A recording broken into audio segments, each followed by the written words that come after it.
podcast on all things Barca.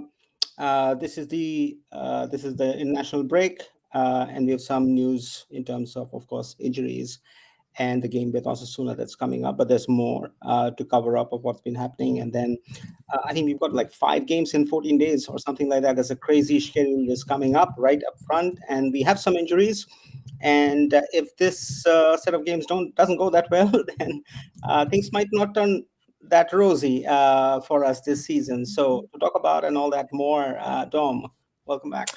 Yeah, thank you, Dev. Yeah, guys, we're back with our live weekly podcast. This is for everyone who's joining just now, who's new to this. This is now a live podcast that will obviously be published later on across the channels as well. But yeah, we do this live. And yes, Dev, as you said, international break. And that's kind of the time when all the rumors started popping up. Barca get linked to every player on the planet. And then, depending on how lucky or unlucky we are, we get our players injured or safely returned. We'll see. We had a bit of both, I think. The younger players, Fermin and who else was it?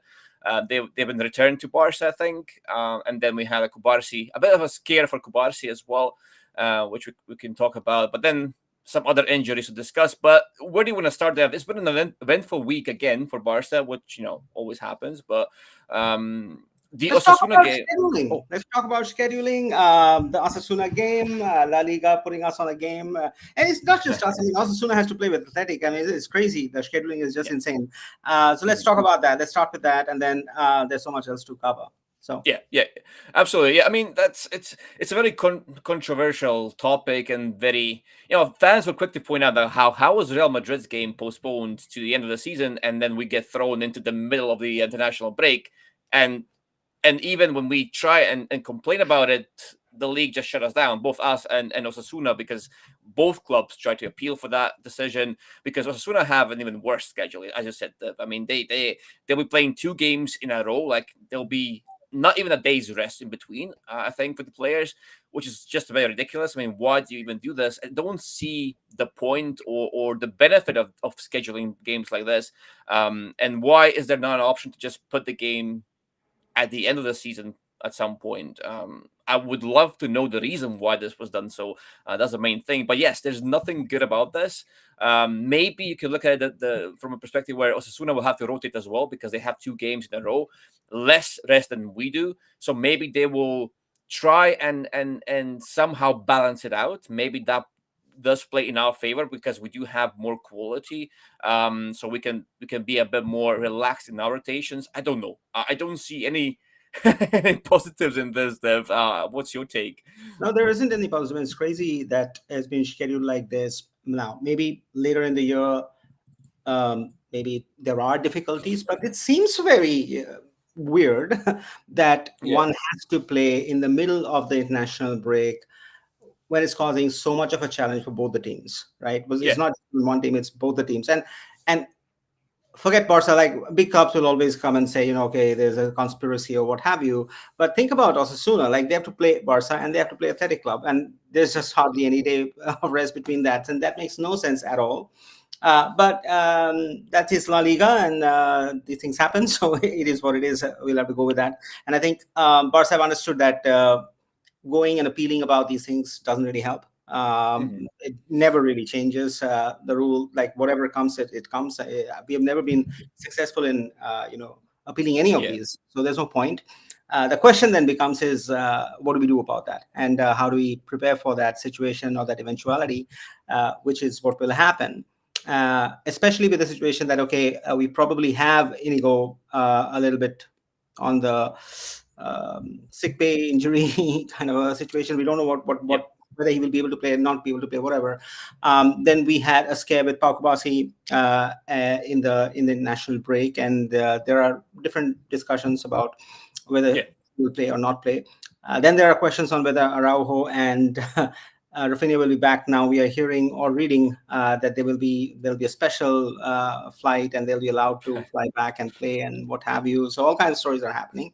But those are important players for Barca in the season. I mean, if you look at the names, those are pretty interesting and important players who, if yeah, they're out, will definitely impact against high pressing, side like Osasuna, who's always had our number. On the positive side, though, Bran Zaragoza is out, so he's not playing for sure.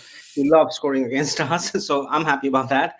Mhm. And then Osasuna has to decide who they go after, because they Yeah. also want to climb the points. They can't afford to, um, lose both the games. So Mhm. how they plan it out. So there's so many, permutations and combinations that you need to thought about. Yeah, absolutely. For them, it's even it's even more difficult. As I said that if they rotate, the drop off in quality might be a bit bigger than the case would be with us. But then again, you said it, Dev. They are a team that we shouldn't underestimate. Yes, on paper, on quality alone, we are obviously the better team, but that doesn't stop them from actually beating us and causing us a lot of trouble, which they do regularly. So I think this is a big game for us. I mean, every game is. I mean, it's just weird to say, but there's not many games left. Right, there's still, I think, like 30 points in play. Is that like 10 games or so in La Liga? And this postponement, I know it was with good reason, because the game had to be postponed. The players couldn't play it, and rightfully so, because it was just a tragic moment. But then why does the league do this, especially given the reason for postponement? It wasn't a silly reason, or something that was not important. It was very important to postpone the game, so they should make an effort to put that game on a date in a time slot that suits those teams. But this that just doesn't. And can we actually go through it and not lose anything? We'll see. We'll see. But yes, rotations will be a big part of it. I think how we manage our players, because the schedule will suddenly become so congested, especially since we're now through the next round of the Champions League as well. We have the semifinal of the Copa to play against Atleti as well, and then obviously La Liga is still there. So when it comes to rotations, yes, I think this is again the game that we'll see rotations.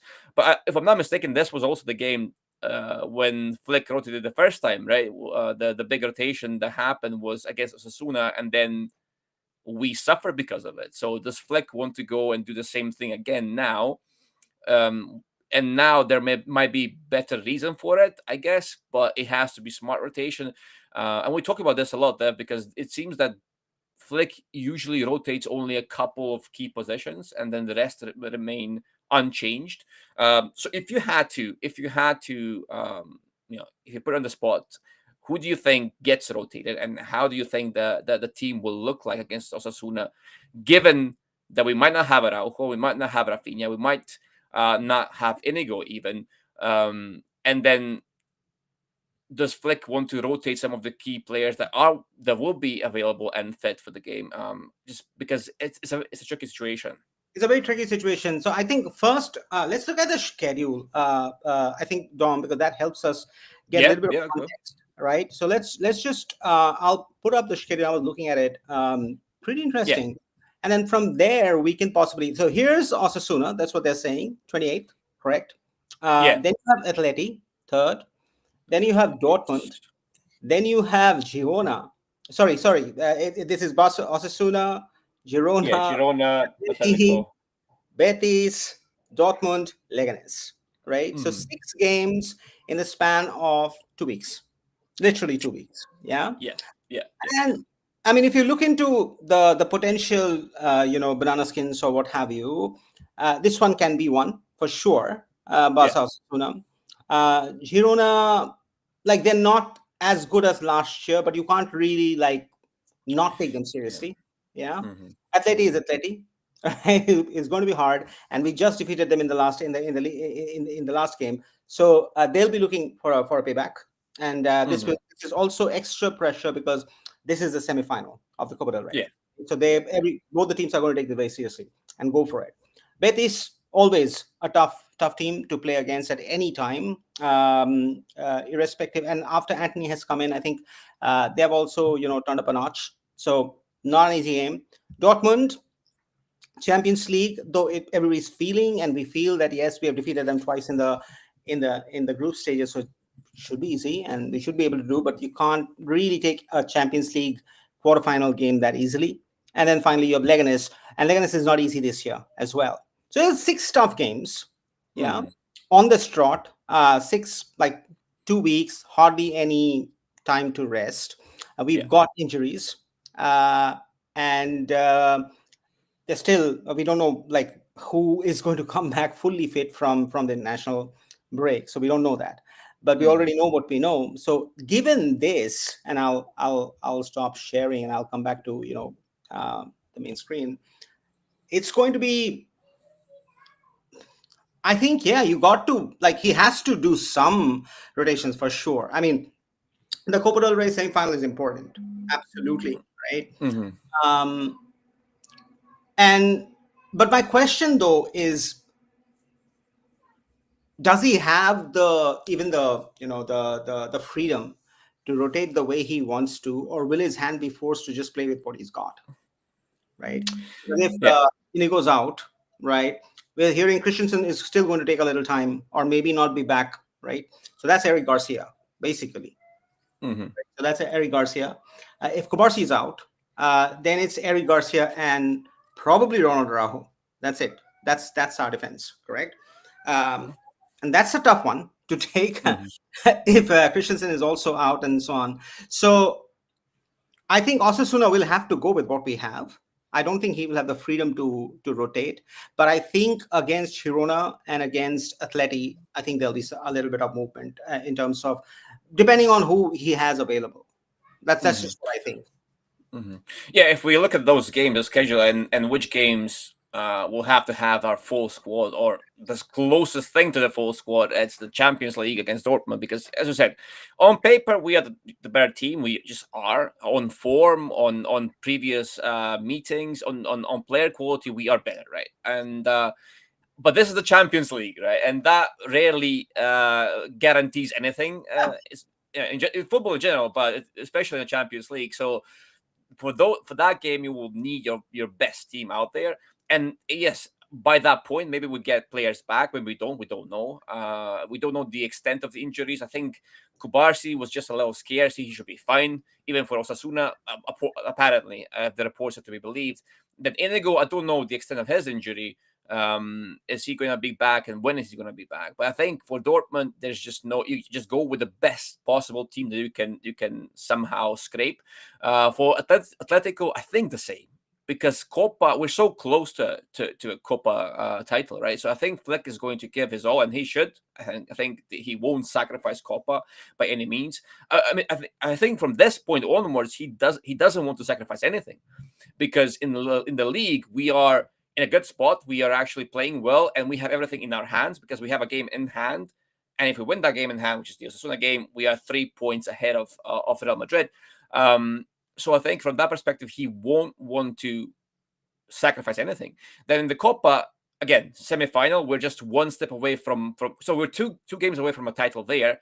And in the Champions League, even though there's still a long way to go to a potential final, and there's so many good teams that stand in our way, we're playing well. The momentum is on our side. The hype is on our side. The form is on our side. So I don't think that Flick is going to want to sacrifice that either, especially since that is a huge title for Barca, and it's been one that's been eluding us for years now. So realistically, I think that leaves us with Girona, Real Betis, and Leganés as the potential rotation options. But then again, that turns each and every one of those games into what you said, banana peels, because banana skins. Because if you give those teams an inch, they will gladly take it, right? They will gladly take it. Yeah, they'll take a mile. Give So them an inch. They're going to take. They're going to make you pay for it. yeah, So yeah, so that's what I think. And if we're gonna see rotations, usually it happens in the center back area. But now it might be that we won't have the leisure of the bodies actually to rotate properly in that area anyway. The second position that he usually rotates is a midfield. So Pedri is the staple, but then Pedri's partners fluctuate. Frankie is, if he's fit, with Castro out, which we can talk about next. Frankie imposes himself right there. There's no question about that. And the third one, usually Olmo. But then again, he has to play a role. I just feel that this is the moment that he will have to put in a yeah, shift. Now there's no absolutely. option left. So I think we're going to see a bit of Gavi. I think we're going to see a bit of Gerard Martin, whether we like it or not. I think Flick is going to use him in the defense, and we are reading in some places that might be a possibility. So I think Gerard Martin, I think Eric Garcia, again, I think Gavi. These three players are going to become suddenly super important. And in the scheme of things, given the situation that there is. And then we just have to roll the dice and see what happens, literally. Yeah. That's actually, it's a sad truth, but it is the truth. We'll have to roll the dice because either you do that, and decide, you pick your battles, right? You analyze your opponent and say, okay, this is where we have a bit more room to rotate, to maybe try different things and risk a bit more. But then on the other hand, you have games where we just can't do that. You don't have the leisure of doing that. But it will be either that, or you play with your strongest 11 through all the games and then risk losing more players through Okay. that decision. Yeah. So, and that could put the whole season in jeopardy, not just one competition, but all three competitions, right? So it's a tricky one. This It is going really to be is a a tricky one for Flick to manage. But these things happen for every club, every team, and these are the moments in that season which define a team. Between the losers and winners and so on. So we'll see what happens. And yes, somebody said, after this it's going to be easier. Yes, after this it's going to be easier. But these 6 games are going to be hard. Now let's take some questions. Some have come. JC, hello, hope you're doing well. Do you have any comments on the recent Portagate is situation linked to bankruptcy of another club legitimately using Barca's name in some way?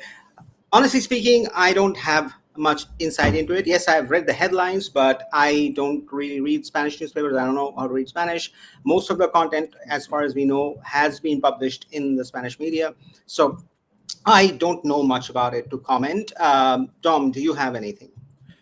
So on the Laporta Gate situation, I don't even know. I've not read anything about that, to be honest with you guys. Does anyone have any more information? I could Google it real quick, but I don't know. It's using Barca's name in some way. What exactly happened, Dev? Do you know? Because I have Yeah, no I idea. read some headlines that Laporta was involved, and then there was another club, and it got bankrupt or what have you, and there was some financial Okay. issue and so on. So again, sketchy details. I don't want to comment because I honestly don't know. It was just like headlines, right? I probably read it in Ruarid Barlow or one of their reports or what have you. Oh, right. So Football España. So yeah, but I don't know more about it. Honest answer. But if we do, we are more than happy to talk about it. At this moment, both between me and Dom, we don't really have that much of insights. So sorry, JC, we probably can't answer your question on this one. But if we come across something, we'll absolutely let you know what we think about that.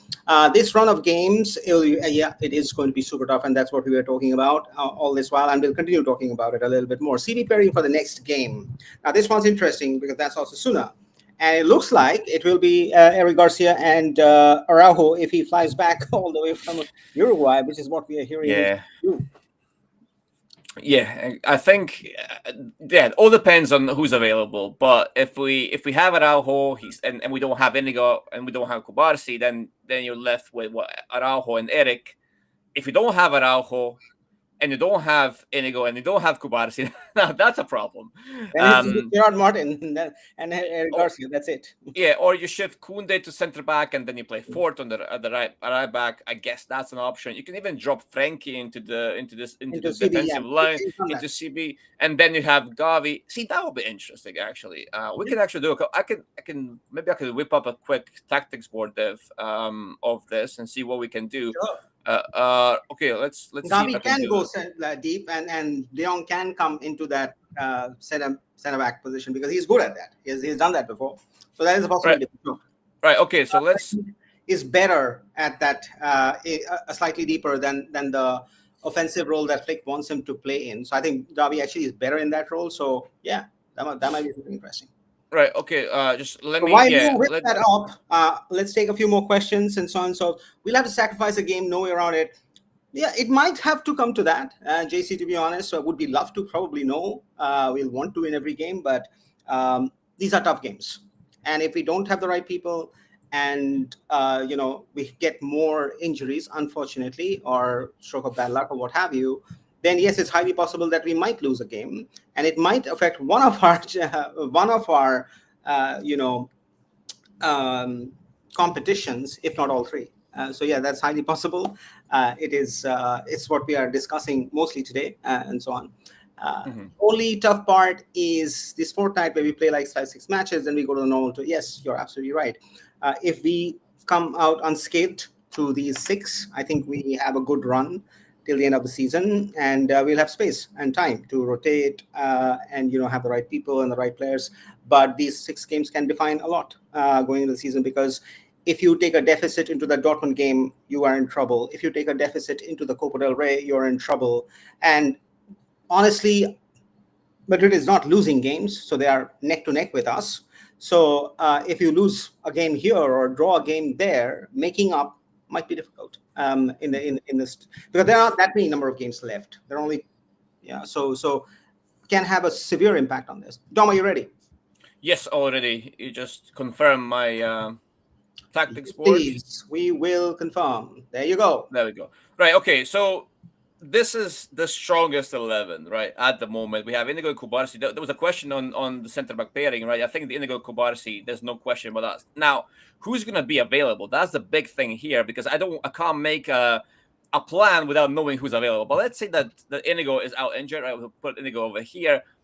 And let's say Kubarsi is here, right? Or maybe let's take a step further and say Kubarsi and He's Inigo are also both gone. out. Yeah, take the worst. Do the worst. The worst or the worst. Okay, the worst would be that Araujo is not even available because Yes. he doesn't make it. So now you have this, and of your center backs, you have Eric. That's it, right? So, That's it. so you have that's it. You have Eric. Now the choices here are: number one is you put Eric on the left, you put Kunde down, and then that moves Fort over here, right? That's option number one. Now, Eric on the left is much less effective than Eric on the right. So now the question is, who do you put? Because Kunde is the same, right? He's more comfortable on this side of the pitch, on the right side. And now it becomes a question of who do you value more in possession? Do you want Eric's passing? Do you want Kunde's passing? They're both decent passes, but I think Eric is a bit better at threading the passes from that deeper area, so and accessing these players in the middle from that zone, right? Or even playing the passes over the top into the more advanced area. So Eric can do that a bit better, I think. Kunde needs a bit more space. Kunde needs to be in certain positions. But so if you go with this, but then that puts Kunde in a very, very ungrateful position because he's not really comfortable here, right? On this side of the pitch. We do know that he can get caught off in those 1-versus-1s, and especially if he's playing out of position, this could be a big problem for him. So you're probably looking at this. I think this is the more realistic situation if these two are the two center backs, but then you kind of lose Eric's influence. You won't lose it outright, right? There'll still be some sort of influence, but just will be lesser than it will be on this side over here. That's one option. The other option is you have Kunde there. Oh, sorry. You have Kunde there as the right back. Eric is a center back here on the right side, and then you drop Frankie here as the left center back, and then this third midfielder would be Gavi. Right. Yeah. So now you have that's the one. Yeah. If you ask me, this is a better option to go with. So now you have Pedri and Gavi in this kind of deeper position, because we know that Pedri is going to be over here. Pedri is going to be deeper here, but Gavi would be in kind of in this area right here. So he would be a player much more deeper. Yes, going a bit more higher when needed, but this would be Gavi's zone of influence, right? He wouldn't be asked to go over here, and he would get to touch the ball a lot more because his connection to Eric, to Kunde, or even to Lamine Yamal would be much higher. As when Lamine drops, he would combine to these tighter spaces. I think Gavi's presence there can be of much higher value because he fits that Casado role a lot more than he fits the Olmo role at the moment. Olmo role, we know what it is, right? It's a moments player role. He will drift here, a bit there, and then be near the area and be this more of an attacking presence, but he doesn't touch the ball as much in this role. That's the way Flex sees this number 10 at the moment. So I think in this situation, you have a pretty well-balanced thing. Now the question becomes when Frankie does his thing, because Frankie will start here, he will receive the ball. Can you stop Frankie from being Frankie? Because he will want to go. Yeah, he will want to go there. Now, what happens in this situation when this happens? When Frankie goes away and he goes all the way up there, what happens to this area? Because now you have Eric. Now you have Eric over here. Do you maybe subdue Balde and invert him and maybe have him cover this area behind Frankie? But he's not very good at that. Yeah, I mean, we don't know what that will look like because we've not seen him in this center back role, or this role where he has to cover behind. He's usually up there. Oh, sorry, he's usually up there and doing this, or going up and down. Now, when he has to cover here, that will be a test for Balde as well. You can shift to a three-man back line. When Frankie goes up, you can shift to a three-man back line and then have this rest defense of Balde, Eric, and Kunde, which would give you and Gavi as a shield here, right? So that then you would have basically this. You would have some sort of a I don't even know what that is, right? It's some sort of a weird formation, and this would put Raphinha here wide because if Raphinha goes there and Balde covers here, there's no one over there, No right? one on the flank. There's a huge gap there. So it's a bit weird. You would need Raphinha to be here and hold the width at least initially, either that or you drop one of the midfielders deeper, but then I don't know how that works, right? So I think this would be the setup once Frankie leaves. But then if you can have Frankie more positionally disciplined, Where? Yeah. yeah, maybe that would work. But then you lose a lot of Frankie in that aspect as well. So it's not easy. It's not easy. I think this is what we're looking at in the worst possible situation. Obviously, maybe one of these three players, maybe one of these will still be able to play, right? Maybe we'll Available. have, Yeah. yeah, I don't think maybe they at won't least be one. available in any of the games. They might not be available in one or something. But I Hmm. think you'll get one or two of them in some of the games. It's like a Yeah, permutation combination kind of thing. So, yeah. but I think in a situation where we don't have any of them, I think that's the Mm. best alternative. Yeah, for sure. Yeah. I think that'll be. I mean, it's a decent one because Frankie at Ajax used to be just that. He used to be a centre back, so to speak, because he would always be that deep. He would always receive the ball in the first line and then carry the ball forward. Now, how do you mitigate? How do you optimize for that without losing too much? I don't know. We'll see. Barca's options will be very slim in this worst case scenario, but that's what we are here to kind of analyze the worst case scenario, and then if any of the centre backs come back, I think they do slot into the lineup in some shape or form. So that hopefully that kind of answers the questions. And yes, Fermin can be used. I think Fermin, if he's used, it will be in the Olmo role. Nothing. I don't think anything He else won't will be happen. defensive. Like he won't be able to help us from the defensive point of view. So I think yeah, but surely all the players will be used because of just the fixture congestion that is there. So pretty much Mhm. sure that all of that. Okay, did you guys hear about some interest shown in Lukman? Probably there is some interest. Like we will be connected to Yeah. every single player out there. So whether it is like I wouldn't personally know whether it's true or not, but you were reading all kind of things on the media. But from what I'm hearing or what I feel right now, I don't think they're going to make too much of the forward situation. I think it's going to continue like this. Maybe a right back is what they're looking at, and maybe a winger. I Mhm. feel that's where the focus will be. I don't think Yeah. they're going to spend that money for a forward right now. Yeah, we'll see. I mean, he is good. He is good.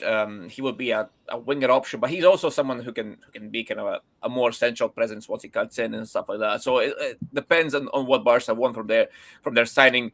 A lot of names. There's a lot of names, especially now during the international break, and we will try and go through most of them, or at least the most interesting ones, guys. We have published a report on Sheshko, on Ekitike, and then the next player will be another striker, either Gyökeres or Samu Morodion. We'll see who you guys like more.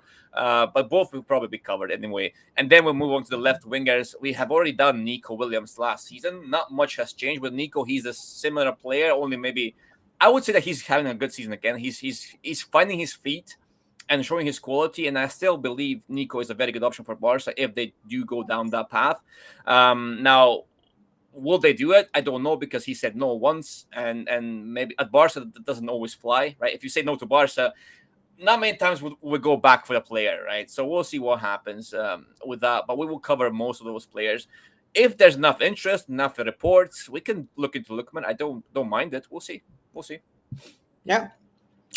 Yes, and it's positive that Pedri and Lamine played 60 minutes and like great. As long as they come back safe and sound without injury, all good, right? The fear is that something will happen, and then that's a challenge. That'll just make things much more complex than what they already are. And we are one or two injuries away from having nothing or having a great season. It's just the margin that is there right now at this moment. There are also question marks about almost as a decision should be pending. You're right, and the April 7th date is coming. We know for a fact that La Liga definitely doesn't want Olmo to be registered, and if that happens, then yes, he's out. Maybe worst case scenario, he's out, um, and it would be hard for sure. It would be difficult because Olmo is that moments player, and he can bring those moments of magic, and that helps us massively. But I still Yeah. think he while he has been amazing this season, I still think I think we will survive. I think we'll survive. Is that's just what my feeling is if that happens. Um, so losing between Lamine and an Olmo or a Lewandowski and an Olmo or what have you, yeah, I think we'll survive. Dom, what's your thought? Yeah, I think obviously Olmo adds a lot. If he's consistently fit and ready to play, he obviously adds a lot because he's very comfortable in the role that he's been playing. Right? He's not necessarily a moments player as a profile, but in this current flex system, he has to be that. And he doesn't mind. He doesn't mind that as much. Obviously, he can be much more influential if you put him in a different role. And he has the quality to do that. But in this role, he doesn't mind it, right? He doesn't mind just being a player who receives a bit less of the ball, but then makes magic whenever he does, right? He's fine with that. And in the big games, Olmo does show up. He does show up, generally does. So obviously, having him would be a great asset for as long as we can have him.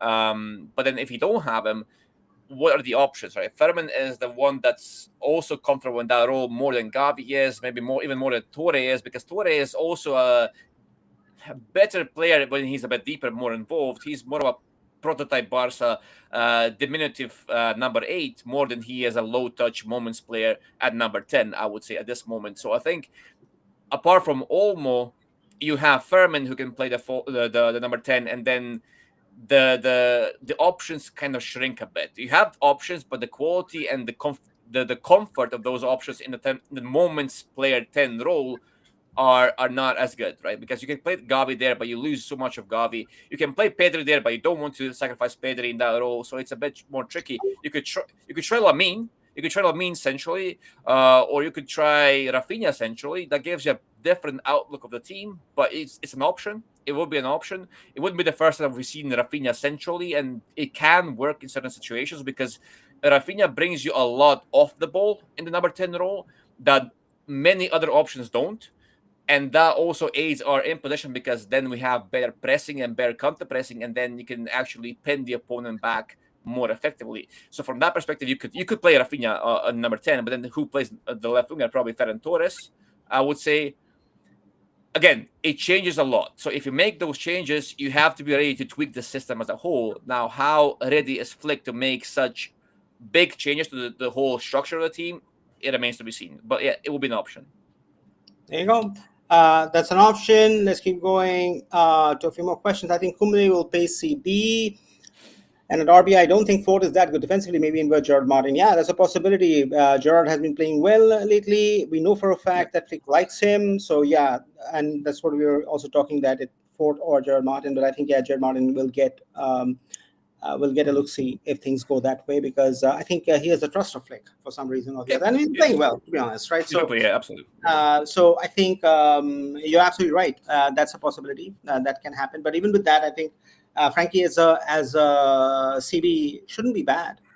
He's done that before. As Dom said, as long as he doesn't take the ball and keep running and vacating all the space behind, we're good. But that's the challenge with Frankie. So we'll see how Yeah, that goes. yeah, but I do like this Gerard Martin shout. I think if you there's a very good chance. I mean, very good chance. There's an opportunity here for Flick to do something that's very brave, and that's play Gerard Martin on the left as a left back, and then play Balde as a right back. My dream scenario, and then you can actually invert Gerard Martin into the middle. And play him as a third center back in position once Frankie goes up from that center back. So you have Frankie and Eric, and you have Balde on the right. Now that would mean dropping Kunde, which it's kind of tricky. If you have Gerard Martin, Frankie, and you have Eric, and you have Balde, and now in possession that shifts like this: Balde goes up, and then Gerard Martin inverts as the third center back next to Eric and next to Actually, no, you leave. So sorry, I got lost. So you have the three center backs. Once Gerard Martin inverts,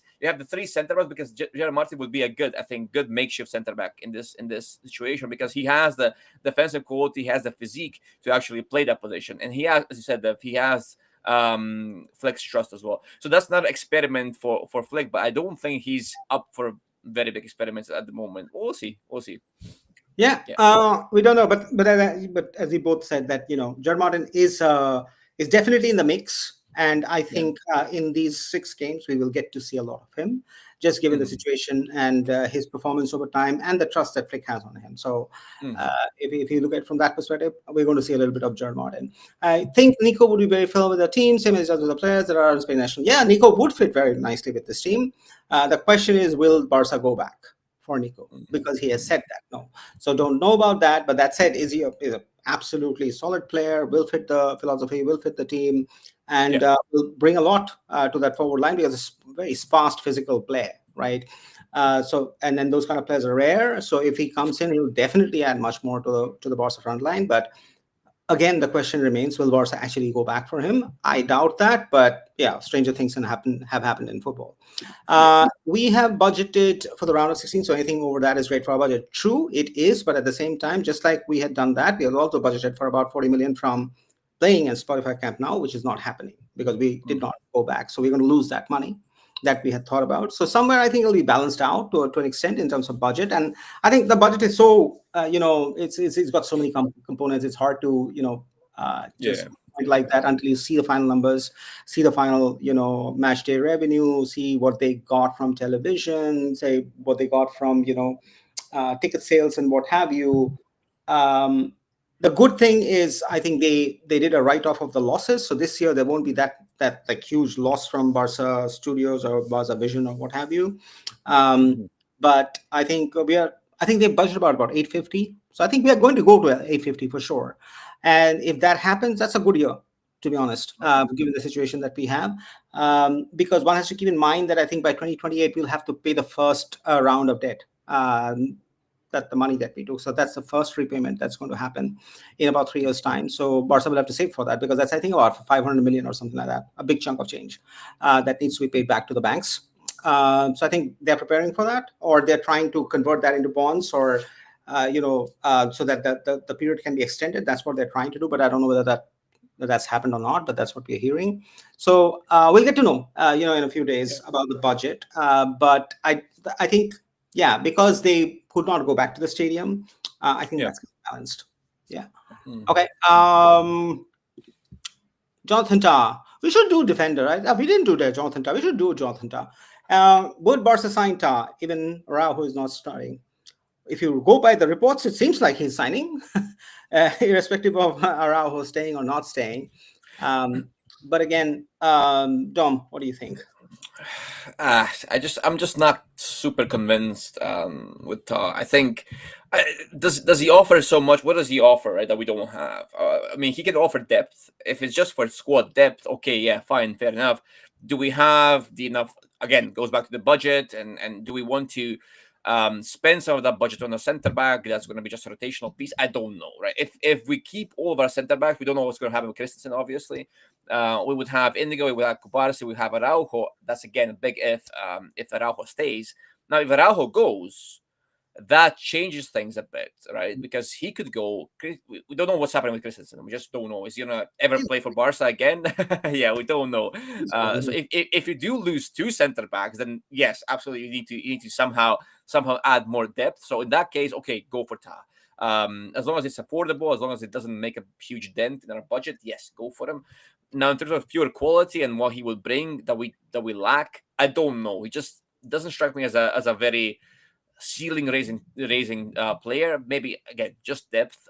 Again, it depends on if we sell players and then what our budget would be if we do sell those players. Because I don't think that center back will be priority for Barca.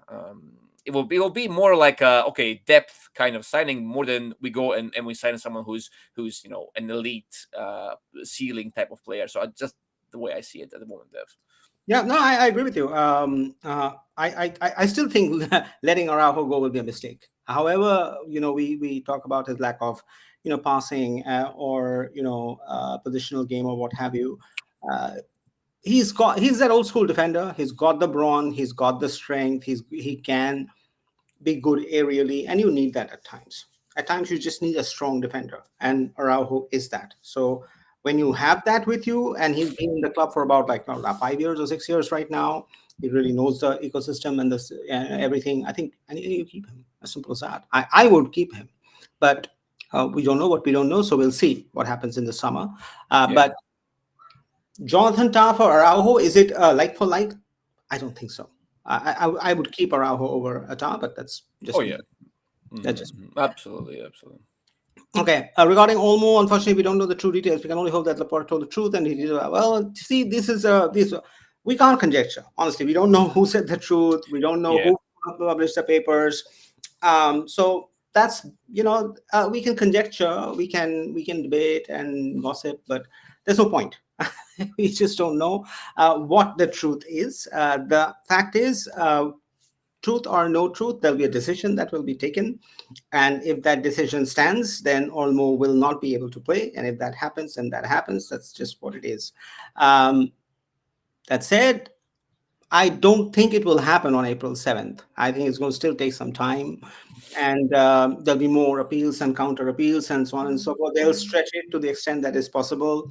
So, worst come worst, I think, yeah, maybe May. And best case scenario, they don't find anything, and the ruling stands, and that's what it is. So we'll get to know, but yeah, that's definitely there in the horizon. That there is that um, court ruling that needs to come out, and lately they haven't been in favor of Barca. So yeah, we might lose. Absolutely, we might lose. But that said, I think. Um, Yeah, I mean, if you look into the backstory, what we are hearing, again, nobody knows the truth that Perez helped us or Perez helped Laporta, made the phone call, whatever. We don't know what the truth is. To be Yeah. Yeah. honest, right, guys?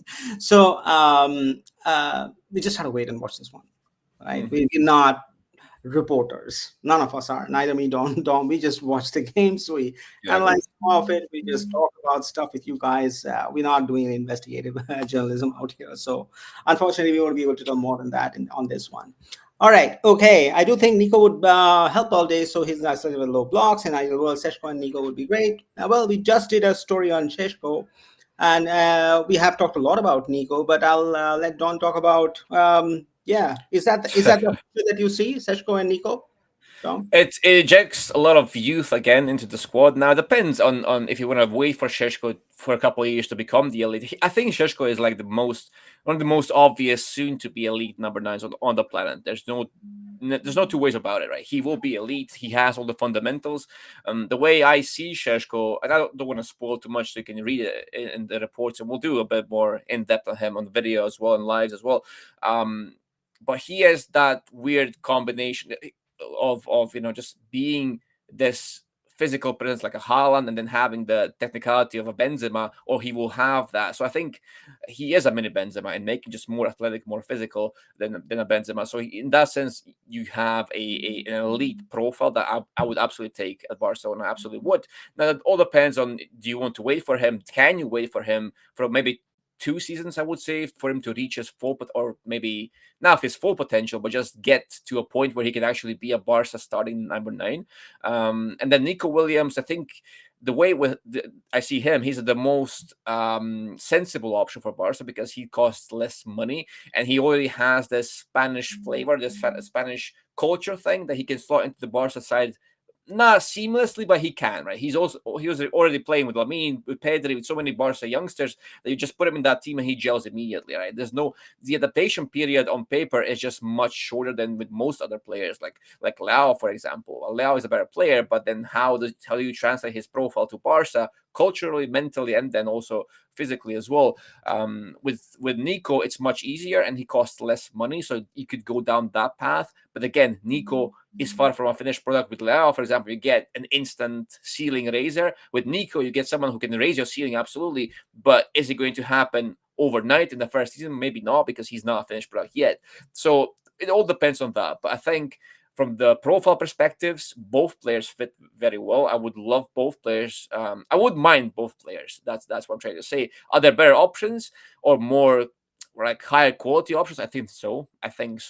I will reveal my full tier list for strikers soon in a couple of weeks once we're done with our full series. But Sheshko is currently just in my tier 2 of players that I would sign for Barca. But you can read about them on our blog. It's a very extensive blog. I think you'll find most of what you are interested in that. So check it out, guys, if you're interested.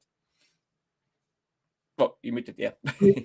I'll drop a link on the comments so you guys can pick it up. But it's a really good piece, very detailed, lots of data, lots of stats, a lot of insight into his playing style. So those who like geek on stuff like that, you'll love that. So feel free to check it out. Tom, just wanted to. We've been going on Osasuna Yeah. and scheduling, but I think there's some more topics that we wanted to talk about. What do you want to? Yeah. I think the Casado injury was one thing that we wanted to touch upon because it's very unfortunate. And I feel for Casado because he's been thrown into the mix to replace Bernal, which was from the start it was just an unenviable task. It was something that we not many players thought. Not many people thought would be even possible. He stepped up his game. He really became a linchpin in Flick's system, and now he's out for 2 months. We don't know the extent of the impact of that injury will be. So that depends. That's also to be seen. However, as sad as that is, it potentially opens the door a bit for Gavi, as you said, Dev, at the beginning of the live stream. Now, Gavi, I don't think he's displacing Frenkie de Jong. That's not even close. I think Frenkie and Pedri will still play at the base of that midfield, and Olmo will be the first choice as number 10 if he is fit. But there is potential now if we want to rotate Frenkie, Gavi is the first name you look at. So theoretically, with Castro out, Gavi still gets more of a chance. He has more chances of actually participating a bit more. And then if Flick maybe gives him that chance in the Casado role, maybe that's also an opportunity for Flick to see, okay, Gavi actually has more quality and more influence, more value in that role, because on paper, it's still the role that he would prefer, that we would prefer him to play, because he ticks all the boxes of a Casado profile, right? He's tenacious like Casado, he's energetic like Casado, he's a better progressor than Casado, and he's more press resistant than Casado. So you could potentially get an upgrade in that position, in that sense. However, Gavi's intensity and his overall in value or performances are still to reach his pre-injury level. So that might be the reason why Flick is hesitant to put him into that deeper role, because he doesn't see Gavi as fully back. So maybe that's one way to look at it. Now, we don't know. Maybe Gavi goes back into the deeper role and then finds himself again. That would be the dream scenario, right? But on paper, he fits it. He fits that role. It does. It absolutely does. And um, maybe that's the break Gavi needs, probably, because he was a little bit out of sorts this season. We have to accept that. And he was in such a beautiful motion, right? Yeah. When that accident happened, and he just hasn't been able to get back to that rhythm once he came back. And yes, these injuries are hard and it takes time, but that position suits him so well. It Yeah. just might bring out that confidence and that spark that we need in Mhm. Gavi. So that's probably the only silver lining of this Casado unfortunate incident that has happened. Yeah. Yeah. And it just shows you how hard that is. Like, we had Busquets left, and then there was this Busquets shaped hole for a long time, and then we got a Mark Bernal, and then he lost him to ACL, and then we got a Casado out of nowhere, and then we lost him to injury. It just goes into show how difficult it is, modern day Yeah. football, and just having players that can cover all situations and positions. But that said, Yeah. yeah, I would completely go with you, Dom, on this one. That maybe that's the break Gavi needs, because that position fits him so well, and Flick will be forced to use him in that way because he has no other option and no other player to go to on the bench. Yeah. We'll see, because it's also a more demanding role in terms of responsibility, right? He'll have more of the ball. He will shoulder the progression, but also, if mistakes happen in those deeper roles, you put Barca at a great risk, right? So it's a role that demands more of the player. He'll be more involved, more responsibility. But we know that Gavi can handle that. Now, is he in the right mental space and physical fitness? What is he ready for that role? That remains to be seen. Because if Flick doesn't see him as being ready, then he'll just keep using him as a number 10, which we know it's not optimal, but maybe he sees it as a less riskier approach given Gavi's current unfortunate state. We love Gavi as a player, but at the moment he's not what he used to be. And that's, yeah, exactly. And that's no critique on him, because it makes sense. It's fully justified after such a big injury. But we also have to be very objective and say, okay, he's not there yet. He might get there. Hopefully, he will get there. And next season especially. But at the moment, he's just not yet there. That's And all. then, and that's the same question that we will have of Mark Manal. He's back training, but we Yeah. don't know how he will come back and how long he will take to Yeah. get to Yeah. where he was. Same thing Mhm. with Kazuto does not have that bad an injury, but it's a bad injury, right? And all of these injuries, we just don't know how the player returns and at what Yeah. stage, and whether they Yeah. can be the same form they were before the injury. So Gavi, Banal, it'll be interesting to see how they actually come back and fit in to the structure of the Mm, team, because much as we love Gavi, as Dom pointed out, right now he's still not there. And again, this is no critique, right? We mm, understand completely that's going to take some time, and so on. So yeah, it's going to be interesting. Same thing with Mark Andre Ter Stegen. He wants to come and play the last few games. Now, yeah, but and you never know. Like, but for you to be match ready for those yeah. kind of games, would Yeah. he? Don't know, right? So yeah, these are tough to be conjectured from. Hopefully they get well. Hopefully they can Yeah. deliver, because we definitely need the depth in the squad at this moment, because we are so well positioned in all the competition that we are in, and it will be Yeah. such a fairy tale season if we can win a couple of them. It will be such a fairy tale season, Yeah.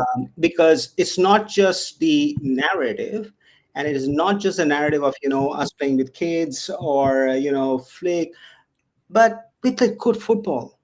There's no Yeah. question on that Barca is among the most entertaining teams in the world right now. And Yeah. this is not something we could have even thought about saying 8 months ago. So Mm, mm, it's the way we have played. It's the way Barca has played. The entertainment is back. People love watching them. Just go and read. The negativity has gone out. There's a lot of positivity about the team, not just from the fans, but from neutral people who watch us and so on. So there's so much excitement. Then there is the story of the kids, right? We didn't spend billions and billions of dollars to make this team. We just They really came from the academy, and that's a wonderful yeah. story. And then there is this whole catharsis story of Flick, the 8-2, and then he leading a bunch of kids from nowhere to this. So it can be an insane season with an insane story, playing away from Camp Nou in this makeshift stadium and everything that comes with it. But we are like 2 injuries from having nothing, and people don't remember.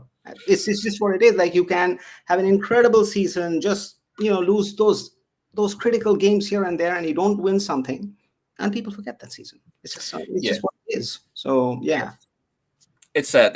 That's what makes the job of a Barca coach so difficult, because we as a fan base are also, I don't know, we're just so temperamental, and we do live in the moments. One day we're the best team in the world, the next day we are rubbish, and everyone needs to get sacked and sold. So that's also the players and the coaches need to live with that pressure from the outside. And Barca as a brand, they need winning.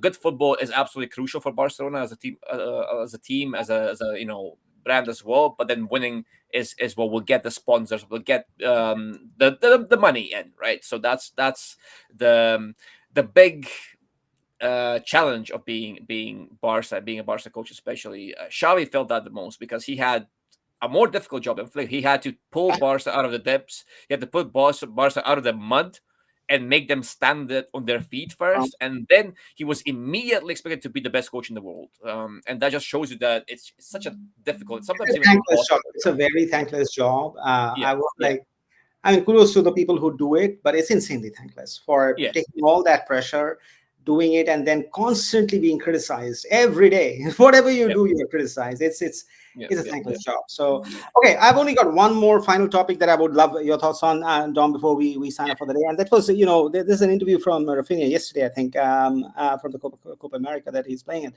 Mm, And his point was that he was willing to almost leave Barca. And we didn't know mm, this, that he was almost literally very much convinced of leaving Barca at the end of last season.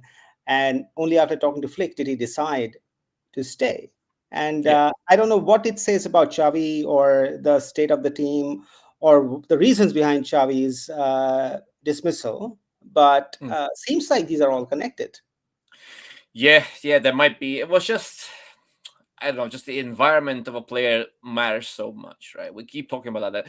Not just the profile. The profile is absolutely crucial because Xavi, for all his genius in football, he didn't recognize the way that, I mean, he did give us Raphinha left wing first, right? It was just not a consistent thing. It was not something that he relied upon, and he's not something that he tweaked to perfection the way the Flick has so far. So I'm not surprised because most people and even the fans wanted Raphinha gone because he just wasn't giving us the goods, right? He wasn't giving us enough, and he was still a big signing. He was still a player who was started as a big reinforcement, and he wasn't. He was just mostly invisible player, not mostly invisible. He just wasn't there, not in the capacity that he is now, right? But yeah, I mean, this is what a coach can do for you. The environment can do for you as well because now he feels the push from the fans, from the players themselves. He feels the push from the coach and trust from the coach, and the coach also uses him in a different way that optimizes his profile. So everything has clicked, right?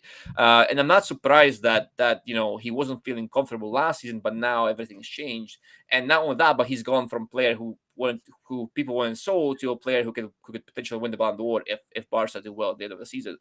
So it's incredible. It's a great story, and I love it. I love it, and I'm loving the fact that we as a fan base are kind of trying to push Rafinha towards that Ballon d'Or as well. I'm actually campaigning for him to win the Ballon d'Or. Even though Lamine might have more PR, more celebrity status, more hype, we have recognized Rafinha's work and his influence, and we're actually pushing him to win the thing, and it would make for a great narrative there, I think. It would absolutely make for a great narrative, and he has totally deserved it. And I like the fact, exactly, I love this fact that even though the fan base loves Lamine Yamal, the fan base is Mm. actually promoting him over Lamine, and even the team is Yeah, promoting him over Lamine. Should this trophy come to us because of just simply his consistency this season, his yeah, leadership on the pitch, how he has conducted himself, everything's been so picture perfect, and that just and which is why I picked up his comment. I think there are more reasons for Laporta to replace Xavi the way it happened because of the yeah, way like he wanted to leave. Laporta did not want him to go, and he stayed, and then he wanted to stay, and then he went, and then Flick came, and then we have heard stories about people already talking to Flick. Like Rafinha said, he was talking to Flick during the Copa America or what have you, which means there was much more happening than we as fans know, that players know, that coaches know, and there are reasons behind everything. Now, if players are openly against and they're saying no, if we like we will leave if this situation does not change or the environment doesn't change, then what do you do? You have to force that change of environment, and I think, yeah, there's so many things that we don't get to know. yeah, And Yeah, just goes to say, hard running a club, hard being a coach, hard yeah. playing. We as fans have the easier job for sure. But yeah, and that's about it, guys. This is it for this week. We will obviously cover the Osasuna game, but in the middle, do reach out and read all the content. There's a lot of content that Dom's put out there in terms of a full series on profiles of players who are fringe players, or profiles of players whom we are connected to from a forwards, from a striker point of view. So do read them; they're very detailed. The shorts are pretty interesting, so watch them. And then we'll be back, with another podcast and live sessions, and there'll be a lot of lives because there'll be over 6 games, so we'll be back to back live every alternate day, covering these games. So look forward to watching you guys. And Dom, any final thoughts before we sign off for the day? No, that's about it, guys. Thanks for watching. I know it's Saturday morning in most people's time zones, and we do appreciate you coming to and chatting with us. Announced. It's very much an impromptu stream, but we are trying to make this a consistent thing. Like every Saturday morning, we'll be here doing the podcast and discussing all the topics and all the events of the past week. So if you do enjoy this, make sure to tune in. Well, it'll be mostly at the same time every Saturday, right, Dev? So at least we'll try to keep it at the same Unfortunately, I time. live in Sydney, which is Uh, the opposite end of the world. So for I me, know it's or tough. Dom, it's morning. We don't have a better time to do this. Apologies Yeah. for the 9 a.m. Yeah, Uh, it's tough. It's tough for us, tough for the people watching as well. Sometimes, but we do appreciate every single viewer that we get. Now, if we could, you guys could go and subscribe to our channels across social media and our blog, that would be even better. But if you enjoyed this, if this is your cup of tea, keep watching us, keep commenting, keep liking whatever you do, or even critiquing. If you have any comments on how do we make this even better, how do we improve this, what do we need more of, what do we need less of, just let us know.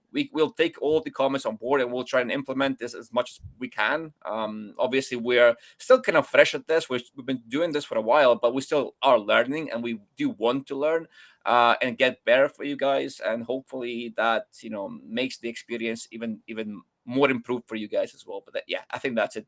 We can we can sign yeah, off take care, now. guys. Stay safe. Take care.